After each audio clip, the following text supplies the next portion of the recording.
Hello everyone, I am back with another video. So Japan has been an amazing experience. I'm glad I moved out here. I'm glad for the work that I do. I genuinely love it. It is my first time actually being in this country, despite all the years I've learned Japanese, loved anime, etc. And honestly, it is worth everything that I have waited for. However, since this is technically my first time being in Japan, well, not technically, I mean, this is my first time actually being in Japan and actually outside of a different country that has different cultures and a different society, everything has been really new to me, and there's some things that I've definitely learned about my experience in the short time that I've been here. So with that being said, I want to share them with you. So this video is basically the 5 things you should know about. There are more things, but definitely these 5 you should definitely know about if you're planning to have a trip to Japan, if you're planning to go on for vacation, or even living here, which is hard. It's very hard, trust me. It's worth it, but there's so much bureaucracy, or whatever the word's called, that like you wouldn't think it's worth, but it's worth. But it's just, you just have to go through a lot of steps. Moving to another country is just hard in general. But with that being said, let's get into the video. At number 5, we have keep your ticket. Okay, so I was going to Akihabara. This is when I first arrived in the country, and I'm just trying to get my feet wet with the transportation, really trying to get used to it right away. And so I start traveling, and I didn't know that you needed to keep your ticket when you when you leave out. So you actually pay when you leave out, or wherever station that you arrive to. Like where I'm from, Chicago, you pay first and then you can use whatever train that you want, or even metro is kind of the same way. But in Japan, you technically pay after you take the train, which I didn't know. So I didn't take my ticket when I inserted it in. And so when I went to the train conductor to ask him if this was the exit, he said yes. When I went, he yells, "Kipu, Kipu," which basically just is ticket. And so that's when I realized that you needed your ticket to basically get out of, the train station, wherever that you're at. And then he just told me, "Kyotsukete kudasai," which basically just means be careful for next time. Now, if you want to avoid that, you should definitely get the Passmo or Suica. I'm Team Suica, but I got a Passmo because I didn't know about Suica, but Suica looks way cooler. They both are perfectly fine. You can use them anywhere. Like those both work like interchangeable. Like if you get a Passmo, you can use all the train systems. Suica, it's the same thing. But what's great about those cards also is that you can use them for the numerous plethora of vending machines that are all over Japan. There are so many vending machines in Japan. It's absolutely amazing. If you ever want a quick snack or even a drink, you can definitely just hit up a vending machine. And it's like probably will be feet from you. You can just step out your hotel or your apartment and walk around, and you will definitely find a vending machine because they're all over Japan. It's very convenient, but it can get very pricey if you use it almost all the time. So just be careful with that, okay? Now, number 4, anywhere is everywhere, which is a weird broad statement, but let me explain it thoroughly. So I went to Akihabara because I was trying to find a new card shop, because my old card shop, of course, is in Chicago. And again, my card gamer blood just boils. So I was trying to find a new card shop. So from me right now, it's about an hour or so, which time is not that important to me. It's more about the money, which I'm going to get into further probably in later videos. It's just expensive to travel in Japan. Just keep that in mind. You have to know where you're going and definitely plan ahead, because it can get a little expensive if you do it very consistently. So with that being said, I went an hour or so, which maybe in American dollars round up about $5 or $6 going from one place, and then $5, $6 going back. So maybe about $12, $13 at a time. But I thought that was the only place that I could go to for card games and whatnot like that. But then I realized that there was actually a card shop that is 30 minutes from me, maybe even less than that, and was significantly cheaper and actually had the card games that I wanted. So basically, if you think that there's one area in which you have to go to for Japan, you can probably find what you're looking for in other areas, especially near around you. Japan is so huge and it's just so many people, you're definitely going to find what you're looking for. Like maybe you go to Akihabara and there's something there, you probably will find it in whatever area that you decide to live or you decide to stay at. So definitely it doesn't stop you. Now I will say this, not every store has the same thing, which is great because even in Chicago or any other place, they don't either. It's not monotonous or it's not repetitive. There's some things that are in one area that I can only get at that one area right now. But then there are other places where I can't get the same thing. Like I wanted to get this caramel and macadamia nut cookie, and they don't have it at the 7-Eleven where I live. So I have to technically go to that one because that's the only one I know right now. But that doesn't mean that other stores will not have it. Also, another thing too is that even like when I went to Akihabara, I didn't see what I saw when I went to Sudanuma, which is where I live. I live in Chiba. And I saw this Lawson promotion. Lawson is basically a 24-hour store. It's basically, there are 3, and they're absolutely amazing. It is Lawson's, 7-Eleven, and Family Mart. Amazing. That's like if Dollar Tree, McDonald's, and 7-Eleven just had this huge, amazing collab, and they said we're just going to open 24/7. That is what Japan is. It's amazing. And so they had this promotion for one of my favorite series. And they wear like they are dressed in Lawson of it. It's called Origairu. If you haven't heard of it, watch it. It's amazing. And you know, I was able to find that there. So you can find what you want if you really look and you're really exploring. I guarantee you'll find what you're looking for that will be very close to you and will also be very light on your wallet. At number 3, convert your money earlier. Now, just because you don't convert your money doesn't mean that you're screwed.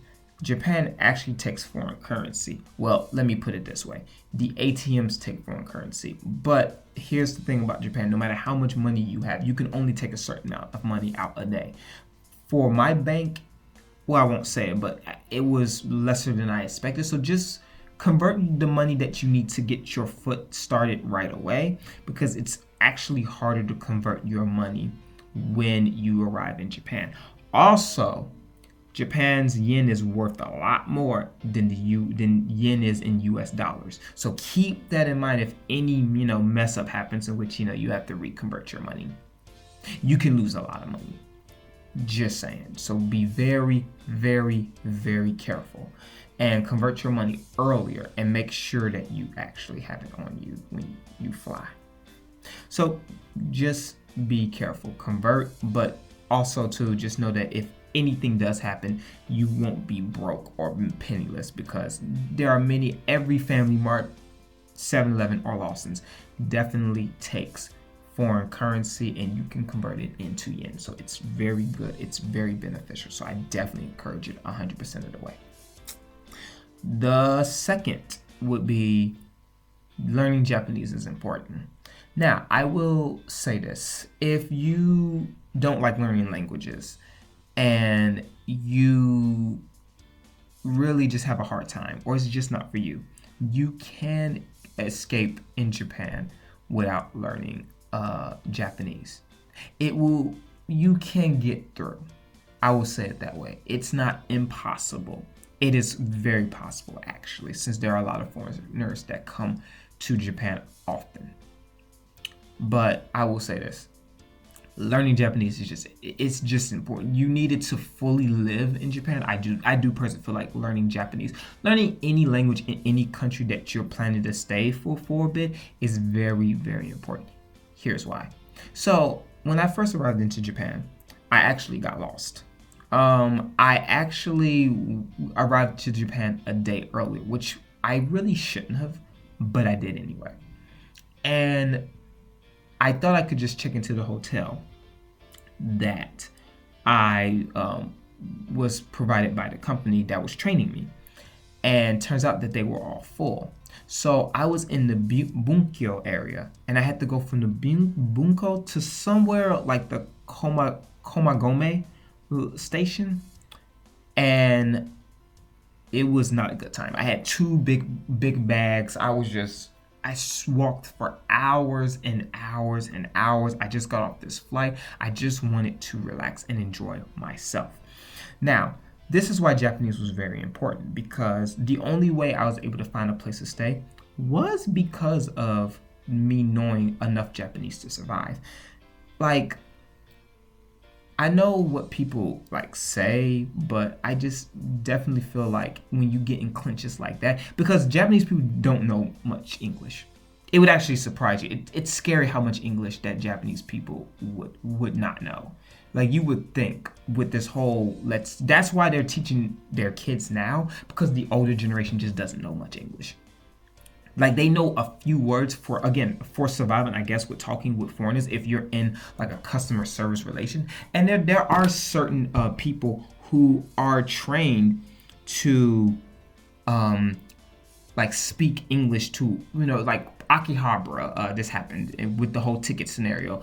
The lady was fortunately spoke enough English, and that was good. So they do speak English, but the general, like, if you're not specialized in a field, I feel you don't know much English. At the schools I'm teaching now, it is very difficult to try to communicate with a teacher in English, but they really don't know much English. So I always have to resort to my Japanese. Even with the kids, it's just very hard to talk with them in English because they don't really know what's going on as of yet.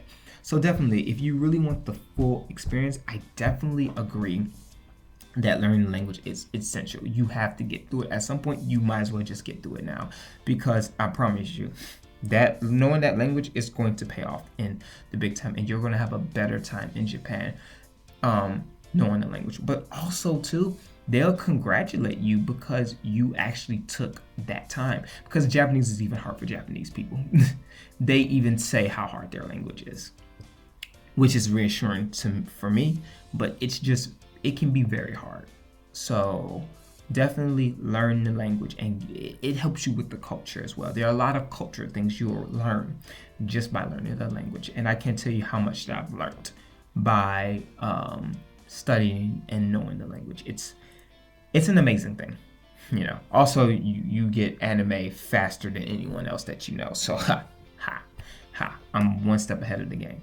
All right, let's get to the last one because I don't want this video to be too long. Keep your chopsticks horizontal. Don't ever keep them vertically. That's another thing I've noticed. What I really like about Japan is that a lot of culture things that you would put over your shoulder, it's a big deal to Japanese people. Like, it's just what they're raised in, and it's amazing. One of them is definitely this: keeping your chopsticks upright. Don't keep them upright. Don't do that. Keep it to the side, or even you may have to put them on the table. Don't stick your chopsticks in your food. I don't know the full story about it, but basically when you stick your chopsticks up like this, it's really for like dead people or people who have passed over. It's more of a symbolism in that respect. So if you would stick your chopsticks in a normal setting, it's almost like someone died. And it's very serious for I feel like more cultures just handle death a lot more differently than in America. So it's a very big thing. So if you actually stick your chopsticks up like this, a lot of Japanese people are like, put that back down. Or they'll tell you immediately, like, your chopsticks, don't put them up there, like, put them to the side, or don't stand them up, please. Because it's more of a significant meaning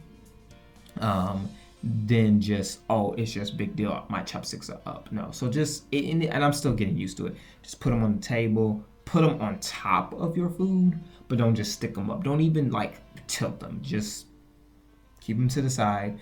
But that's just one of the few like culture things that are just different from America than Japan. And again, it's just great and amazing. And that is my video about 5 things. Well,